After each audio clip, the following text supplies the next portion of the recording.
Hey guys, I wanted to share something with you that I think will be very helpful to you if you're trying to do Fair Credit Reporting Act disputes. In other words, if you have false information on your credit reports, you're trying to fix that. So my name is John Watts. I'm a consumer protection lawyer.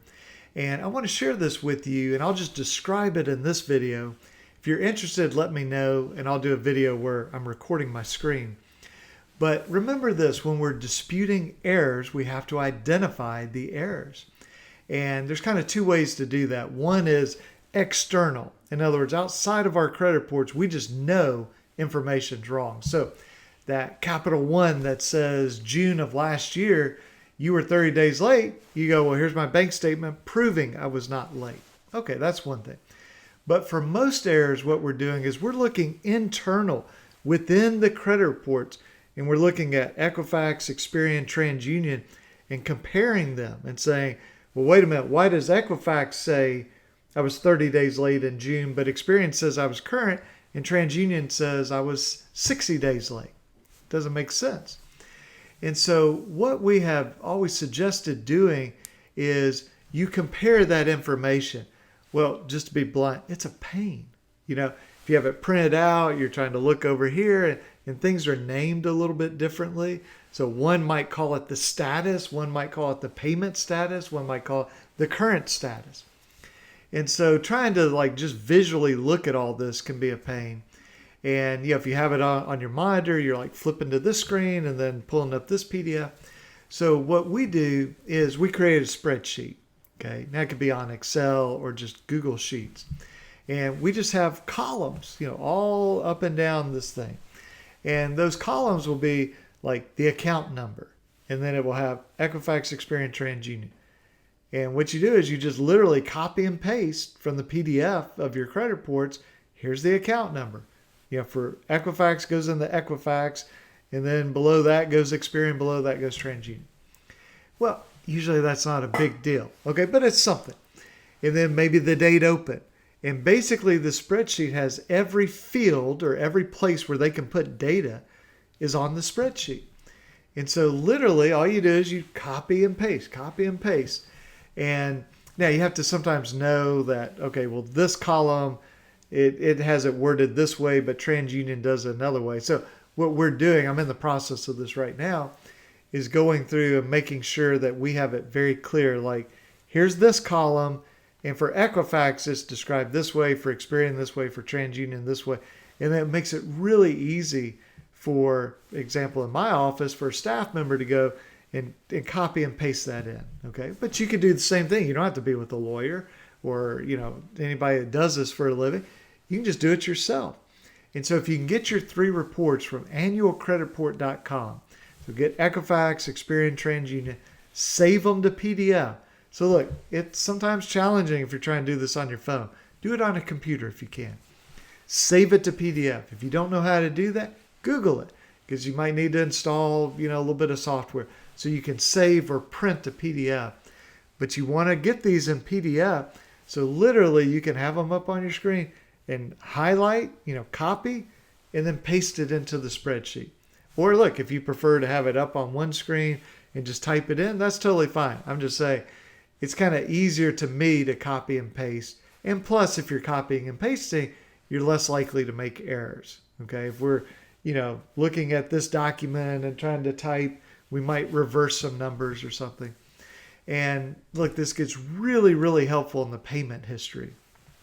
You might have 24, 36, 48 months of payment history where it's showing the rating. Are you current? 30, 60, 90, whatever.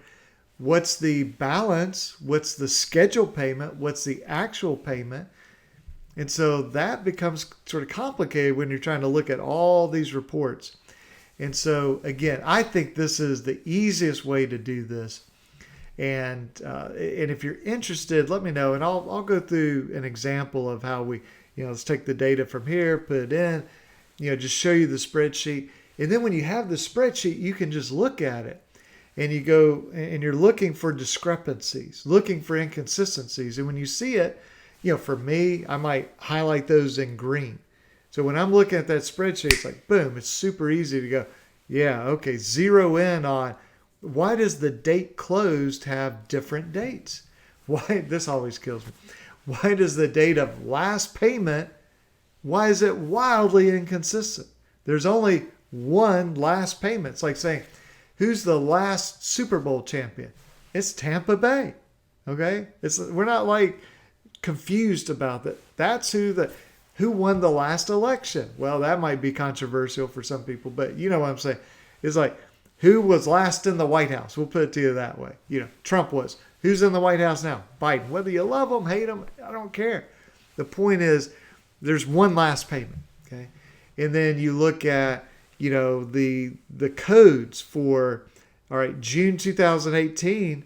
If you see Equifax is 30, Experian is 60, and TransUnion's 90, it's like, well, highlight that, put that green or red or whatever you want to make it.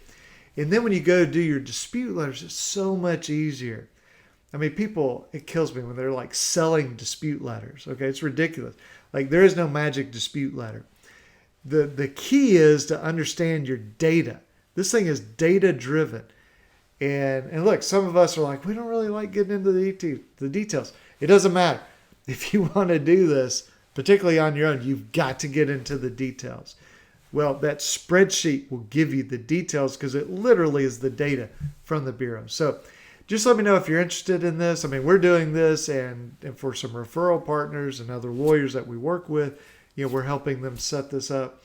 But again, there's nothing magic. And if you guys have been following my channel any length of time, you know that I don't say, well, I've got this dispute letter, and if you pay me money, no. Or I go, well, I'll tell you about the 7 mistakes people often make when testifying, but you have to pay me. I don't do that. I share all this information. And look, most people never come to us to hire us. Some people do. That's great.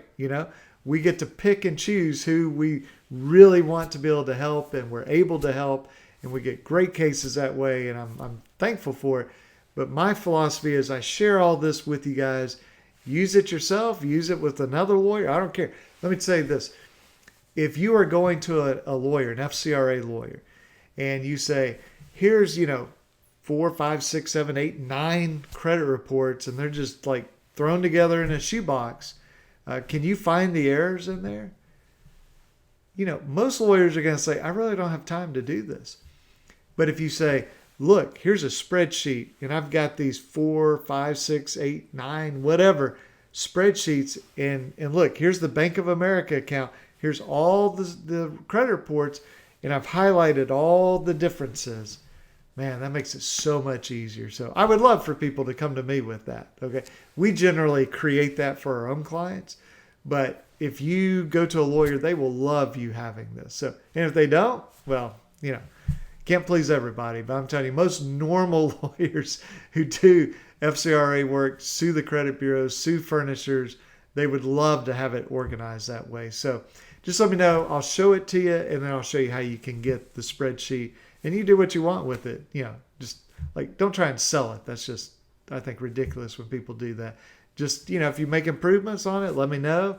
I'm always thankful for improvements I can make. So this is no masterpiece. This is just kind of a quick and dirty way to get the data in and then be able to spend time studying that data to create the absolute best disputes that you can create. Okay, guys, you have a good one. See ya. Bye-bye.